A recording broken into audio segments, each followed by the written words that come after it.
चरित्र है विस्तार से, लेकिन राम जी के अलावा 3 चरित्र है। पहला शिव चरित्र है, दूसरा भरत चरित्र है और तीसरा हनुमत चरित्र है। तो गोस्वामी जी बात करते हैं अयोध्या कांड का फल राम जी का चरित्र नहीं। भरत चरित करनेम अतुल से जे सादर सुनाई। गोस्वामी सुनो। अच्छा, एक ने कहा क्यों सुने बाबा, रोज 2-2 घंटा लिंक में बैठ के कथा क्यों सुने, क्या मिलेगा? अच्छा, कलयुग के आदमी कुमारपाल भैया कुछ मिले बिना करने वाला नहीं। कहीं देख लो कोई भी ये करो तो क्या मिलेगा, क्यों करिए, प्रश्न होता है। गोस्वामी जी का भरत सुनो तो लोगों ने कहा क्या मिलेगा, क्यों सुने?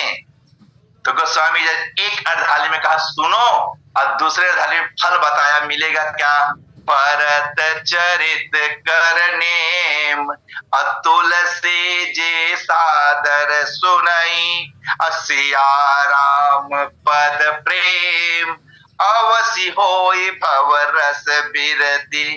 लेकिन एक बात देखना, हमारा सिद्धांत है हमको जो भगवान चाहिए हम उसकी आराधना करें, उसकी कथा कहें, उसकी कथा सुने तो हमें मिल जाएगी ना। दुर्गा जी का अनुष्ठान करो आपको दुर्गा जी मिल जाएंगी, गणेश जी के अनुष्ठान करो पूजा करो गणेश जी मिल जाएंगे, विष्णु का उपासना करो विष्णु जी मिल जाएंगे। लेकिन मानस में 2 ऐसे पात्र है उनकी उपासना करो और वो दोनों नहीं मिले। चाहे जिंदगी खत्म कर दो लेकिन वो दोनों नहीं मिलेंगे, गारंटी है। कौन से 2 बाबा? तुलसी बाबा ने कहा 2 लोग हैं, एक कौन? कहा हनुमान जी महाराज। अच्छा, हनुमान जी की उपासना करो, मिलेंगे हनुमान जी? हनुमान जी का जीवन में नहीं मिलूंगा तो बाबा फिर क्यों करें, क्या मिलेगा?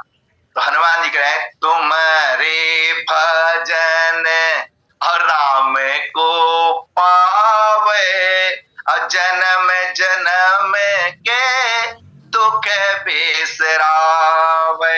तुम्हारे भजन, हनुमान जी को भजो तो राम जी मिलेंगे। अच्छा, भरत जी को सुने तो भरत से प्रेम हो जाएगा, तुलसी का नहीं होगा तो किससे होगा? भरत चरित करनेम अतुल से जे सादर सुनाई तो सिया राम पद प्रेम अवसि होई भव रस बिरति। अच्छा, एक बात निवेदन करूं, मानस में देखना, यहां तो सब विद्वत जन उपस्थित है। गोस्वामी जी ने हर जगह दोनों का नाम लिया है, कहने वाले को भी और सुनने वाले को फल है। पर भरत जी के चरित्र में गोस्वामी ने एक को गायब कर दिया। देखिए, अच्छा, बाल कांड में भगवान का फल क्या है? राम जी का ब्याह है ना, सिय रघुबीर विवाह। तो किसको फल मिलेगा? तो तुलसीदास जी का दोनों को, जो गाएगा उसको भी मिलेगा और जो सुनेगा उसको भी मिलेगा ना। सिय रघुबीर विवाह जे सब प्रेम गावई और सुनई, दोनों को फल है, चाहे कह लो चाहे सुन लो दोनों। लेकिन गजब कर दिए गोस्वामी जी ने, जब भरत चरित्र आया तो कहने वाले का नाम ही काट दिया, कहने वाले को फल नहीं मिला। देखिए, बड़े तात्विक विचार सुनेंगे, थोड़ा गहराई में जाने का प्रयास करो, केवल किसको फल मिलेगा? गोस्वामी का भरत चरित करनेम तुलसी जे सादर सुनहि, केवल सुनने वाले को फल मिलेगा बाबा।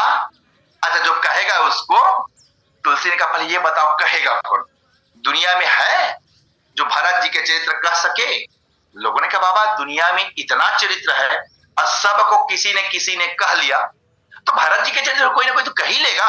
ठीक है, हम नहीं कह पाएंगे लेकिन कोई तो कहेगा।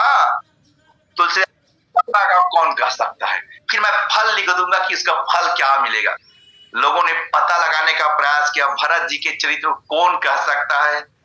तो एक ने पहले तुलसीदास जी से निवेदन किया, बाबा आप रामचरितमानस के रचयिता हैं, आपने रामचरितमानस लिखा ना, तो एक काम करो ना, खूब सुना दिए, 7 कांड का रामचरित हो गया, भरत चित्र सुना दो। तो तुलसीदास जी महाराज ने कहा मैं सुना तो देता लेकिन मेरी मजबूरी है। बोले कैसी मजबूरी? तो जरा मेरे छोटा सा काम करो फिर मैं भरत चित्र सुना देता हूं। लोगों ने कहा क्या करना है बाबा? तुलसीदास जी ने कहा अच्छा एक बात देखना, हमारे यहाँ एक तमूरा होता है, यंत्र है बाजने का, उसमें तार लगी रहती है, अब उस तार को हिलाओ तो तमूरा से आवाज निकलती। ये विशेषता किसकी है? तार की है। और उसका नंबर होता है, जैसे गिटार होता है, गिटार में तार लगे तो उसकी नंबर रहती है कि इस नंबर की गिटार में ये नंबर की तार लगना है। तो गोस्वामी जी ने कहा उस तमूरे के तार को निकाल दो, आप उसके जगह घास या पैरा लगा दो, पैरा।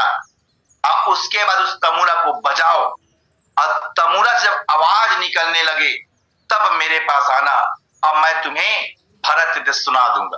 गोस्वामी जी यही कह रहे हैं, मानस में देखे, सो मैं कुमति अब कहां के ही भांति, अब बाजे सुराग की गांडर ताती, सो मैं कुमति। गोस्वामी मैं कुमति हूं। भरत जी के चरित्र को सुनाऊंगा। लोगों ने कहा बाबा गजब कर दिए। अच्छा भरत जी के चरित्र सुनाना हुआ, तुलसी ने कहा मैं कुमति हूं। अब बाबा रामचरित सुनाना होगा तो आप क्या हो? मान लो हम आपसे कहें कि आप रामचरित सुनाओ तो आप क्या हो? तुलसी ने कहा मैं सुमति हूं। देखिए चपाई। अच्छा तुलसीदास जी कह रहे हैं कि शंभो प्रसाद सुमति ही हुलसी और राम चरित मानस कवि तुलसी। अच्छा गजब हो गया। अच्छा राम जी के चरित्र सुनाना हुआ तो आप सुमति बन गए, अब भरत जी सुनाना होगा तो सो मैं कुमति अब कहां के ही भांति। बाबा ये दोहरा बात क्यों करते हो? अगर आप कुमति हो ना तो दोनों के लिए कुमति रहो, और सुमति हो तो दोनों के लिए सुमति। आप तो पक्षपात कर रहे हो। भरत जी के चरित्र कहना हुआ तो कुमति बन गए, और राम जी के चरित्र कहना हुआ तो सुमति बन गए। क्यों? तुलसी बाबा कहते देखो भाई, मैं ना तो भरत चरित्र कह सकता और ना राम चरित्र कह सकता, मैं दोनों नहीं कह सकता। क्यों? अच्छा आप किसी से पूछो रामचरित मानस के कवि कौन, तो संसार में बच्चा बच्चा भी बता देगा रामचरित मानस कवि तुलसी हैं, सब जानते हैं। लेकिन तुलसी से पूछा गया बाबा आप हो कवि? तुलसी ने कहा मैं कवि नहीं हूं, कवि ना हो नहीं चतुरे कहावो, मैं कवि नहीं हूं। कोई प्रमाण है? आप कवि नहीं हो कि केवल मुंह से कह रहे हैं। तुलसीदास जी ने कहा मैं स्टाम्प पेपर में लिख के दे दूंगा कि मैं कवि नहीं हूं। अब कुमारपाल भैया तुलसीदास लिख भी दिया स्टाम्प में, आप चौपाई पढ़े। गोस्वामी जी कहते हैं कि मैं कवि नहीं हूं, अब प्रमाण क्या है? तुलसीदास कह रहे हैं कवित विवेक एक नहीं मोरे, असत्य कहां लिखे कागज कोरे। मैं कवि नहीं हूं, तो फिर इसका प्रश्न ये है कि कवि कौन है? कहने वाला स्वयं कह रहा मैं कवि नहीं हूं। कवि कौन है? तुलसीदास जी ने कहा इसके कवि देवाधिदेव महादेव भगवान शंकर है। रचि महेश निज मानस राखा, अपाय सुसमय शिवासन भाखा। तो बाबा यदि आप कवि भगवान शंकर हैं तो फिर कवि के नाम में तो भगवान शंकर का नाम लिखना चाहिए। अब आप करें राम चरित मानस कवि तुलसी, गजब हो गया ना। ऊपर के मैं कवि नहीं हूं, अब थोड़ा सा नीचे आओ तो क्या कवि कौन? रामचरित मानस कवि तुलसी। दोनों में सत्य क्या है? एक बार कहते हो कवि तुलसी है और ऊपर में कवि तो कवि ना हो मैं। बाबा सत्य क्या है? तुलसी ने कहा दोनों सत्य है। बोले बाबा सत्य दो नहीं होते, सत्य एक होता है। अगर दिन है तो रात नहीं हो सकता, और रात है तो दिन नहीं होगा। या तो कहो मैं कवि हूं या कहो मैं कवि नहीं हूं। तुलसी ने कहा नहीं हूं, कवि कैसे बन गए? तो तुलसी ने कहा इसके कवि हैं भगवान शंकर। अब वो भगवान शंकर जब मेरे अंदर आ गए, मेरे हृदय बैठ गए और मेरे मुंह से बुलवाने लगे, तब मैं कवि बना। कब? आप शब्दों पे ध्यान दीजिएगा, कब कवि हुआ? शंभो प्रसाद सुमति ही तुलसी और राम चरित मानस कवि तुलसी। शंभु ने कृपा किया, शंभु प्रसाद, तो अब मेरे मुंह से बुलवाने लगे तो मैं कवि हो गया। शंभु प्रसाद असुमति बोले से, राम चरित मानस कवि तुलसी। लोगों ने कहा तुलसी बाबा अब तो आप फंस गए। क्यों? कहा जिस भगवान शंभु की कृपा से आपने रामचरितमानस कहा ना, उसी भगवान शंभु की कृपा से आप भरतचरित भी कहिए। अगर भगवान शंकर ने रामचरितमानस कहला दिया आपके श्रीमुख से, तो वही भगवान शंकर आपको अपने मुंह से भरतचरित्र भी कहला देंगे। तुलसी ने कहा विडंबना तो कि भगवान शंकर राम जी के चरित्र को तो जानते हैं, कह सकते हैं, लेकिन भरत जी के चरित्र को भगवान शंकर भी नहीं जानते। आप देखें गोस्वामी याद कर रहे हैं, अगम स्नेह भरत रघुबर को, जहां न जाए मन विधि हरिहर को। विधि हरि हर तीनों का नाम ब्रह्मा विष्णु और महेश। तात्पर्य क्या है? भरत जी के चरित्र को कहने में तुलसीदास ने हाथ खड़ा कर दिया, मैं नहीं कह सकता। ब्रह्मा विष्णु महेश ने कहा हम तो पहुंच भी नहीं सकते वहां तक, कहना अलग बात है। अगम स्नेह भरत रघुबर के, और जहां न जाई मन विधि हरिहर के। प्रश्न ये है, तुलसीदास ने कहा हम नहीं कह सकते भरत जी के चरित्र को, ब्रह्मा विष्णु महेश ने कहा हम नहीं कह सकते, तो लोगों ने कहा फिर अब कौन कह सकता है? मैया से प्रार्थना करके देख लें, सरस्वती मैया भरत जी के चरित्र को सुना देगी। विद्या की देवी है, वो समर्थवान है, वो कह लेगी। लोग पहुंचे सरस्वती मैया के पास, सरस्वती मैया से निवेदन किए मैया विद्या की देवी सब कर सकती हो, तो एक कृपा कीजिए आप भरत जी के चरित्र सुना दीजिए। अच्छा, सरस्वती भी सब चरित्र सुना सकती है। सरस्वती मैया सुनना चाहते हो? हाँ मैया, एक काम करो, एक सुताई ले लो, हमारी भाषा में सीप सुताई छत्तीसगढ़ी में, सुताई लेकर के जाके समुद्र को उलझ उलझ के खाली कर, और जब समुद्र खाली हो जाए तो आ जाना और मैं भरत दूंगी। लोगों ने कहा मैया गजब की बात कर रही हो, सुताई से समुद्र कैसे खाली हो सकता है? सरस्वती मैया ने कहा जितना कठिन आपके लिए सुताई से समुद्र को खाली करना है, उतना ही कठिन मेरे लिए भरत जी के चरित्र को कहना है। लोगों ने कहा जिंदगी बीत जाएगी मैया, लेकिन समुद्र खाली नहीं होगा। सरस्वती ने कहा मेरी जिंदगी बीत जाएगी, लेकिन भरत चरित्र नहीं कह सकती।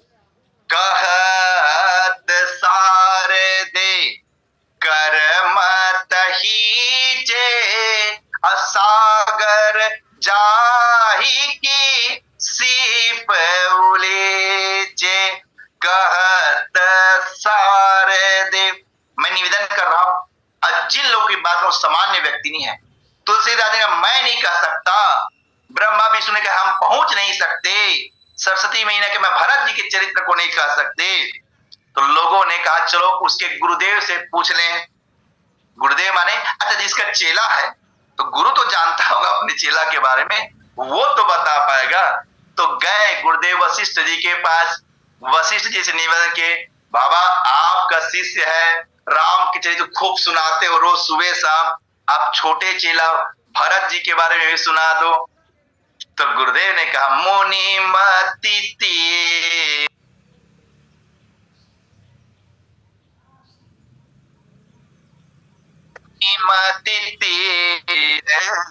हाँ, गुरुदेव ने कहा मैं अबला हूं भरत के सामने, माने गुरुदेव वशिष्ठ भी।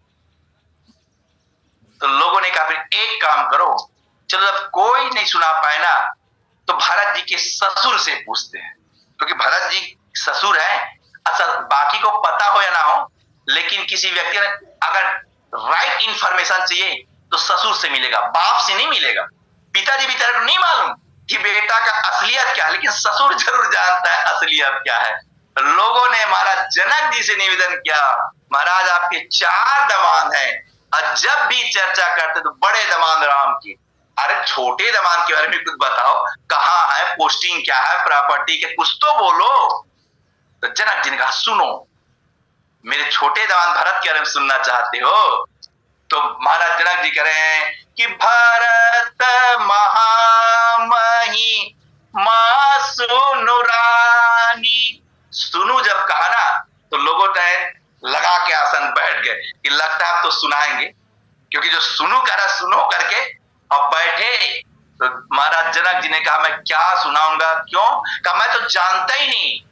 आप नहीं जानते तो किस लिए बैठाए हो हमको? बोले यही बताने के लिए बैठाया, तो मैं नहीं जानता, यही मुझे बताना था और यही बताने के लिए बैठाया। तो फिर जान कौन रहा है भरत जी को?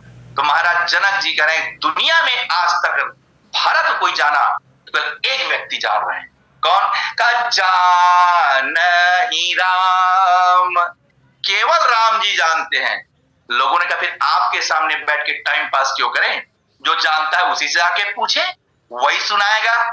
जनक जी वहां भी जाने से कोई फायदा नहीं। क्यों? कहा जानना अलग बात है और कहना अलग बात है। ठीक है, जानना आप कुमारपाल भैया जब जाएंगे मंचों में कथा सुनने, कथा कहने, तो ऐसे कई लोग जिनको पूरे रामचरितमानस वर्णा नाम से मानवा तक याद रहती है, खूब जानते हैं, लेकिन मंच में बैठ के कहने के तो हर व्यक्ति नहीं कह सकता। जानना अलग बात है और कहना अलग बात है। तो महाराज जनक ने कहा जान तो रहे राम, जान ही राम मन सकहि बखानी, भरत महामही मां सुनु रानी। प्रश्न ये है, तुलसीदास ने कहा मैं नहीं जानता, ब्रह्मा विष्णु ने कहा हम नहीं कह सकते, गुरुदेव वशिष्ठ ने कहा मैं तो पहुंच ही नहीं पा रहा हूं, जनक जी ने कहा मेरे बस की बात नहीं है, राम जी का मैं जानता हूं पर कह नहीं सकता। तो गोस्वामी जी का अब बताओ ये दुनिया में कोई बचा जो भरत जी के चरित्र को कह सकता? कौन कहेगा? इसके बाद कोई बचा? लोगों के बाबा कोई नहीं बचा, अब तो पूरा हो गया। अच्छा, कहना कोई नहीं कह सकता, लेकिन सुनना कौन चाहते हैं? तो दुनिया के सारे लोगों ने हाथ उठाया, बाबा हम सुनना चाहते हैं, हम सुनना चाहते हैं। तुलसी ने कहा सुनना सब चाहते हैं, लेकिन कहने की क्षमता किसी में नहीं है। जब कोई कह ही नहीं सकता तो फल किसको मिलेगा? लेकिन सुनने की क्षमता सब में है। इसलिए कहा भरत चरित करने अतुल से जे सादर सुनहि, सिया राम पद प्रेम अवश्य होय भव रस बिरति। एक बात निवेदन करो, कथा बहुत सुने हैं, सब जान रहे हैं, कुछ कहना शेष तो है नहीं इस लिंक में। पता नहीं कितने दिन से कथा चल रही है, बस नीलगिरी पर्वत पे जैसे कारकुसुंडी की कथा चल रही है, वैसे इस लिंक में सारे विद्वत जन कथा कई साल से चल रही है, तो कुछ बताना शेष नहीं है, बस उसी पुनरावृत्ति हो रही है। मुझे ऐसा नहीं लगता कोई विद्वान इस लिंक में आगे चैलेंज के साथ मैं नया बात बता रहा हूं, क्योंकि कई 100 बार तो हम लोग इस बात को बता चुके हैं, कह चुके हैं, सुन चुके हैं। लेकिन मैं ये कहने का कर रहा हूं, भरत जी का चरित्र विषमता का चरित्र है। आप देखें, गोस्वामी जी महाराज को भरत जी के चरित्र को स्थान देना हो मानस में, कहां दे रहे हैं? प्रश्न ये है, कहां देंगे? तुलसी बाबा ने कहा जब तक अयोध्या में प्रसन्नता है, सुख है, वैभव है, तब तक राम चरित्र है। और जब विपत्ति है, संघर्ष है, दुख है, तो बोले वहां पे भरत चरित्र को गोस्वामी जी महाराज लाए। आप देखें, प्राणों के प्राण राम वनवासी हो गए, चक्रवर्ती सम्राट महाराज दशरथ जी स्वर्गवासी हो गए। दोनों नहीं है, ना तो भविष्य के होने वाला राजा है और ना भूत के राजा है। जो भविष्य में होने वाला राजा था वो वनवासी हो गए, और जो भूत के राजा है महाराज दशरथ स्वर्गवासी हो गए। अब दोनों कुछ नहीं है, अंधेरा छाया है, घर में डेड बॉडी पड़ी है। आप थोड़ा सा कल्पना कीजिए, घर में लाश पड़ी, तेल नाव भरी नृप तनु राखा, अदूत बुलाए पौरे अस भाका। कितना दुख है, कितना संकट है। क्यों? का सूर्य डूब गया साहब, अयोध्या का सूर्य चला गया। अच्छा, राम जी कौन है? का भानु कुल भानु, रघुवंश का सूर्य डूब गया, अंधेरा छा गया, अब क्या होगा बाबा, क्या करें? वशिष्ठ जी से पूछा गया। वशिष्ठ ने कहा जब लाइट बंद हो जाए, दिन डूब जाए, कोई विकल्प नहीं तो दिया जलाओ, दीपक जलाओ, क्योंकि दीपक कुछ समय तो प्रकाश। तो महाराज वशिष्ठ से पूछा बाबा दिया कहां से लाए, दीपक कहां है? एक बात देखना, महाराज दशरथ जी मरने से पहले ये घोषणा करके मानस में गए। प्राण निकल रहा है महाराज दशरथ, बगल में कौशल्या बैठी है। कौशल्या ने कहा महाराज आपका शरीर छूट नहीं रहा है, आप जानबूझ के छोड़ रहे हैं। आपकी मृत्यु नहीं आई है, आप जानबूझ के मरना चाह रहे हैं। तो महाराज मरने से पहले कुछ तो बताओ, घर का परिवार का क्या होगा? तो महाराज दशरथ जी ने कहा कौशल्य इस बात को याद रखना कि हम दोनों ने मनु शत्रुपा के रूप में 23,000 साल तक तपस्या की, तब हमारा बेटा राम ब्रह्म है जो इस धरती पे बेटा बन के आया है। ठाड़े रहे एक पद दो, लेकिन इस बात को भी ध्यान रखना कौशल्य, वो राम संसार का कल्याण करेगा, लेकिन अयोध्या का कल्याण राम से नहीं होगा। तो महाराज किससे होगा? तो महाराज दशरथ जी प्राण छोड़ने से पहले कौशल्या को बार बार समझा रहे हैं, बारे बारे मोही कहे महीपा, अजाने सदा भरत कुल दीपा, बारे बारे मोही। एक बार नहीं, बार बार ये बात कहा गया कि ये करो, ये करो, ये करो। अच्छा एक बात निवेदन करूं, आप देखें अब सूर्य डूबने के बाद दिया जलाया गया, अब कब तक जला दिया, कब तक जलता है? या तो जब तक लाइन ना आ जाए, लाइट ना आ जाए तब तक जलाएंगे, या फिर जब तक सवेरा ना हो जाए तब तक जलाएंगे। दिया तो अयोध्या का जला, कब जला? जब विपत्ति आ गई, दुख आया, तो भरत चित्र प्रारंभ हुआ। अब कब तक भरत चित्र चला? जब तक दुख है, विपत्ति है, तब तक। अब जैसे सुख आया, भरत समाप्त हो गया, दिया बुझा दो, अब लाइट आ गई, तेल मत जलाओ, यही ना होता है। तुलसी बाबा कहते हैं कि राजा राम और जानकी रानी, आनंद अवध अवध राजधान। आनंद आ गया, बोले यहां से भरत समाप्त हुआ ना। अच्छा एक बात देखना, बड़ी विनम्रता के साथ मैं निवेदन करूं, भले कौशल्या राम जी की मां है, आज इसे प्राप्त करने के लिए, इसी राम को पाने के लिए 23,000 साल तपस्या की मनु शत्रुपा के रूप में, लेकिन एक बार भी उनको चिंता इस बात की नहीं है कि मेरा राम वन में है, वो कैसे रहेगा, क्या खाएगा। उसे अगर चिंता है तो केवल भरत की चिंता है। थोड़ा सा आपको एक दृश्य दिखाने का प्रयास करूं। चित्रकूट की धरती पे सभा लगी है, सब लोग हैं, महाराज जनक जी हैं, पूरे अयोध्या वासी हैं, तीनों माताएं हैं और गुरुदेव हैं, सब के सब हैं। वहां निर्णय होना है कि राम जी लौटेंगे कि नहीं लौटेंगे। यही ना चल रहा है कि के बेदी हो और राम अभिषेक को मोहि अवगलत उपायन एक। अच्छा देखिए ये निर्णय चल रहा है। ठीक उसी समय सीता की मां महारानी सुनैना और राम की मां महारानी कौशल्या का तुलसीदास करा दिया चित्रकूट की धरती पे। अब सारी वार्ता हुई, आप सब जान रहे हैं। तो महारानी कौशल्या ने एक प्रस्ताव रखा है। देखिए आप, महारानी कौशल्या ने सुनैना से कहा आप हमारी एक कृपा कर दो, हमारा परिवार दुख में है, संकट में है, आप हमारी थोड़ी सी मदद कर दीजिए। सुनैना ने कहा क्या रानी बताओ करना क्या है, आप जो बोलो हम करने के लिए तैयार हैं, बताओ तो करना क्या है। तो महारानी कौशल्या कह रही है कि रानी रायस्तन सर पाए आपन भांति कहूं समुझाए। क्योंकि इस सभा में ना सबसे ज्यादा कोई श्रेष्ठ है और सबसे ज्यादा कोई वरिष्ठ है, ज्ञानी है, तो महाराज जनक जी हैं। जासो ज्ञाने रवि भवनी सिनासा, बचन किरण मुनि कमल विकास। अच्छा गजब की बात देखना भैया, दो के बीच में लड़ाई चल रही है, राम जी के बीच में और भरत के बीच में, और दोनों के ससुर हैं जनक जी महाराज। तो ना तो राम जी की बात काट पाएंगे और ना भरत जी उनकी बात। जो जनक बोलेगा वो लास्ट फैसला होगा। फिर क्यों कैसे पर मगर ये कुछ नहीं लग पाएगा।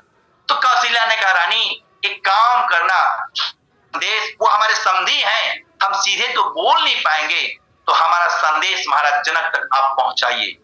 रानी रायसन अवसर पाई, आपन भांति कहूं समुझाए। क्या समझाना है? तो कौशल्या कह रही है आप एक काम करना, महाराज जनक जी से कहना हमारी तरफ से हाथ जोड़ना, प्रणाम करना और कहना कौशल्या का हमारा संदेश है। कौशल्या ये चाहती है क्या? तो कहा भरत लखन बहु रहे, आप लक्ष्मण के साथ, राम जी के साथ लक्ष्मण है ना, तो लक्ष्मण को वापस भेजिए अयोध्या, और राम जी के साथ भरत वन, भरत को वन में भेजिए। ये हमारा प्रस्ताव है और ये प्रस्ताव महाराज जनक जी रखेंगे भरी सभा में। सुनैना ने कहा महारानी क्या बोल रही हो, एक बार विचार की हो कि आप कह क्या रही हो? कौशल्या ने कहा हाँ मैं जो बोल रही हूं बहुत सोच के बोल रहे हो रानी, मुझे राम की चिंता नहीं है, अगर मुझे चिंता है तो मेरा भरत की चिंता है। क्यों? अच्छा संसार वाले क्या कहेंगे कि अगर भरत की मां कैकेयी ने राम का वनवास करा दिया तो घूम फिर के चक्र में फंसा के राम की मां ने भरत का वनवास करा, यही ना कहेंगे। कैकेयी ने राम जी को वन दे दिया तो कौशल्या ने भरत को वन दे दिया, यही संसार वाले कहेंगे। कौशल्या का मैं जानती हूं संसार ये कहेगा, कुछ तो कहेंगे क्योंकि कहना ही काम है। तो रानी मुझे चिंता इसकी नहीं है कि संसार वाले क्या कहेंगे, मुझको चिंता है तो मेरे भरत की चिंता है। राम चाहे 14 साल या 28 साल बने में रहे, मुझे उसके मतलब नहीं, मतलब किससे है? अच्छा एक बात देखें, पूरे रामचरितमानस में भरत जी महाराज कौशल्या के सामने शपथ ले रहे हैं। जब पहली बार कौशल्या और भरत का मिलन हुआ, भरत जी महाराज दौड़ते दौड़ते कौशल्या के पास पहुंचे तो भरत जी महाराज दूर से चिल्ला रहे हैं पोतहीना पति विहीना मातुरी तो है कहा, आ गया कुल का कलंकी यंत्रकारी खल यहाँ। कौशल्या से कहा मैया ना तो आज तुम्हारा सुहाग है और ना तुम्हारा गोद में बेटा, बेटा भी चला गया और पति भी चला गया और दोनों मेरे कारण गया। भरत जी में कह रहे हैं पोतहीना पति विहीना और मातुरी तो है कहा, आ गया कुल का कलंकी षड्यंत्रकारी खल यहाँ। मुंह न देखो मां मेरा मुंह देखना भी पाप है, एक बार कह दो भरत तुझे हम सभी का श्राप है। भरत जी ने कहा मैया मुझे श्राप दो, मैं श्राप देने लायक हूं, मेरा मुंह मत देखो संसार में। अच्छा मेरा क्या, अयोध्या वाले मेरा मुंह नहीं देखना चाहते, अब कोई सही में भरत का मुंह नहीं दिखा रहे, अयोध्या वाले भी भरत का मुंह नहीं दिख रहे हैं। पूरे जन मिलही न कहाई कछु गयम जोहारे जा। तो कौशल्या ने कहा भरत तू अपने ही बोलता रहेगा कि हमारा भी सुने, मैं भी कुछ कहूं भरत? हाँ मैया वही कहो जो संसार करे। तो कौशल्या कह रही है हाँ भरत बेटा न तुझ में स्वार्थ की दुर्गंध है और साक्षणी हूं मैं मुझे उस राम की सौगंध है। भरत मैं राम की सौगंध खा के कह रही हूं कि दुनिया में सब हो सकता है लेकिन तुम्हारे अंदर स्वार्थ नहीं हो सकता। भरत परमार्थ का कोई पर्यायवाची है तो वो भरत है। ये कौशल्या का जिसका बेटा अभी अभी वन को नंगे पर गए, राम लखन से बिनु पग पनहि, और जिसके पति का डेड बॉडी घर में पड़ा, अभी अंतिम संस्कार नहीं हुआ है, बेटा सवेरे निकला, अब घर में पति का पार्थिव शरीर पड़ा है, और जिसके कारण पड़ा है कौशल्या उसी के लेकर। अच्छा एक बात निवेदन करो, किसी भी माँ के स्तन से दूध तब निकलता है जब उसका वात्सल्य उमड़ता है, उसके पहले नहीं कहते। अब कौशल्या चौथे पन में है, आप देखना चौथे पन में कहीं माँ की गर्भ स्तन से दुग्ध पान नहीं होता, क्योंकि कौशल्या स्वयं पन पाए सुत चारी। लेकिन जब भरत जी आया, पति का पार्थिव शरीर घर में है, लेकिन तुलसी बाबा कहते हैं तन पै स्रवहि नयन जल छाए। भरत को जब हृदय से लगाई कौशल्या जी तो दुग्ध के धारा बह गई। तुलसी ने कहा इससे बड़ा त्याग नहीं देख सकते, इससे बड़ा परिमाण नहीं देखते। गोस्वामी जी ने कहा कि अगर कौशल्या ने भरत को पहचान लिया, क्यों? कहा जिसको मेरा बेटा ब्रह्म होके जिसके बारे में नहीं कह सकता, जानहि राम न सकहि बखान। मैं समझ गई वो सामान्य नहीं है, वो राम से भी ऊपर है, जिसको राम नहीं कहता। जग जप राम राम जप जेहि भरत सरिस को राम सरेहि। तो मैंने जहां से बात कि भरत के चरित्र कोई नहीं है, भरत चरित करने में तुलसी जी सादर सुने। समय सीमा पूर्णता की ओर है। इन्हीं शब्दों के साथ बाड़े में विराम। बोले भक्त वत्सल भगवान के, बोली लखन से रामचंद्र की जय। अभी हम सब सुन रहे थे पंडित श्री नरेंद्र दीक्षित जी को, और आपका पवन से प्रसंग भरत चरित करने में तुलसी जो सादर सुने हैं, पर बहुत ही सुंदर हम सब के बीच में चिंतन रखने का प्रयास था। और गुरुदेव जी आपको श्री राम कथा सत्संग की ओर से सबसे पहले कोटि कोटि आभार, साधुवाद, और आशा करते हैं कि अब और जल्दी जल्दी आप कथा सुनाएंगे, क्योंकि आपके कथा सुनाने का अंदाज तो वैसे भी सबसे निराला ही है, और सभी की कान जो है आपके आवाज सुनने को ही तरसती रहती है। तो बहुत दिन हो जाते हैं अंतराल, तो थोड़ा जल्दी कीजिएगा। और